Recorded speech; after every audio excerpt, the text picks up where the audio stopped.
Media અહેવાલો બાદ જાગી સુરતી પોલીસ। અલથાણ વિસ્તારમાં દારૂ પાર્ટી મામલે ગુનો નોંધાયો છે। અહેવાલો બાદ સુરત પોલીસ અધિકારીઓ દોડતા થયા। આરોપી જૈનમ શાહ અને તેના પિતા સામે ગુનો નોંધાયો છે। પોલીસે ગુનો નોંધ્યા છતાં હજુ સુધી ધરપકડ નથી કરી। પોલીસે ભીનું સંકેલતા ઉદ્યોગપતિ સમીર શાહની અટકાયત કરાઈ છે। અટકાયત કરીને કોર્ટમાં સમીર શાહને રજૂ કર્યું। સમીર શાહે દારૂ મંગાવ્યો છતાં પોલીસે નક્કર કાર્યવાહી નથી કરી।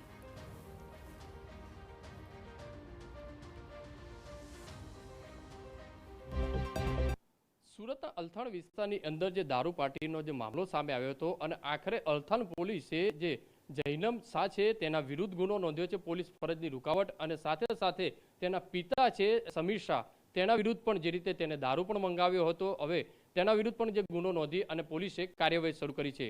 તો આપણી સાથે ડીસીપી જોડાયા છે, તેમની સાથે વાત કરીશું। ડીસીપી નિધિ ઠાકુર છે। મેમ, આખી ઘટના જે બની હતી તેની અંદર પોલીસ તરફથી હવે કઈ રીતની કાર્યવાહી? 17 ઓક્ટોબર 2025 રાતે અલથાણ પોલીસ સ્ટેશનને 11:45 થી 12 વાગે એક માહિતી મળી હતી કે કેએસ અવ્યંતર નામના હોટલ છે અને એમની બહાર એક ગાડીની અંદર પ્રોહિબિશનની પ્રવૃત્તિ ચાલે છે। તો માહિતી મળતા જ પોલીસ સ્ટેશનના પીએસઆઈ એમના બધા સર્વેલન્સ સ્ટાફના લઈને ત્યાં પહોંચ્યા અને જોયા તો એક બલેનો ગાડી હતી જેમાં કે થર્મોકોલ, વ્હાઇટ થર્મોકોલના બોક્સેસમાં કંઈ બિયરની ટીન જેવી વસ્તુઓ પડી હતી। તો ઇમિડિયેટલી આ ગાડી આ પર્સન જે સાથે હતા એમના મોબાઈલ અને બધા દારૂ કબજા કરીને આ પર્સન જેમનું નામ વ્રજ શાહ છે એમને અટક કરી પ્રોહિબિશનના ગુના રાત્રે દાખલ કર્યા સવારે 18 ઓક્ટોબરે। અને એમની તપાસ કરતા આ પર્સનના નિવેદનમાં જાહેર થયા કે આ સમીર શાહ નામના પર્સનના બર્થડે હતા અને એમના પણ નામ ઉમેરા કરીને સેક્શન 81 મુજબ એમને પણ અટક કરી આ બંનેને કોર્ટમાં પ્રોડક્શન કરવામાં આવ્યા। અને સાથે સાથે જ્યારે પોલીસ ત્યાં ગઈ હતી તો એમના પુત્ર છે જૈનમ શાહ, એમની પુખ્ત વર્ષની ઉંમર છે અને આ કોઈ પર્સન એમના વિડીયો ઉતારતા હતા। તો આ પર્સન જૈનમ આ વિડીયો ઉતારવાના મના કરતા થોડુંક ધક્કામુક્કી થઈ તો પીએસઆઈએ એમને શાંત થવાના કહ્યું અને આ પીએસઆઈ સાથે પણ આ પર્સને ઝપાઝપી કરી। ઇમિડિયેટલી એમને પણ લઈને પોલીસ સ્ટેશન લાવવામાં આવ્યા અને વિડીયો પર બ્રેથ એનાલાઇઝર ટેસ્ટ કરી ચેક કર્યા કે નેગેટિવ છે।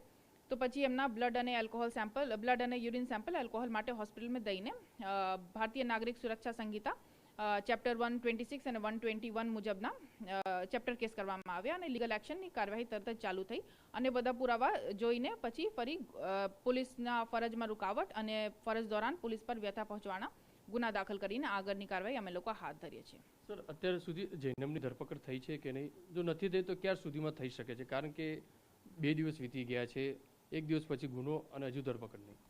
જે બંને સેક્શન છે ભારતીય ન્યાય સંહિતાના 121 અને 221, આમાં એકમાં સજા 5 વર્ષની છે અને બીજામાં સજા 3 માસની છે અને જે નયા કાયદા પ્રમાણે ઉચિત થશે લીગલી અમે લોકો કરીએ અને નોટિસ છે કે અરેસ્ટ છે આ ડિસાઇડ કરીને તરત જ કાર્યવાહી અમે લોકો કરીએ। જે રીતે ડીસીપી કહી રહ્યા છે, આખરે અલથાણ પોલીસે પોતાની જે ગંભીરતા દાખવી અને જે સમીર શાહ છે તેના વિરુદ્ધ અને સાથે તેના પુત્ર જે પોતે જે જૈનમ શાહ છે તેના વિરુદ્ધ અલથાણ પોલીસે જે પોલીસ ફરજની રૂકાવટનો ગુનો નોંધી અને જે ધરપકડ કરવા માટેની તજવીજ છે તે હાથ ધરી છે। કેમેરામેન સંજય ચંડેલ સાથે બલદેવ સુથાર, TV9 સુરત।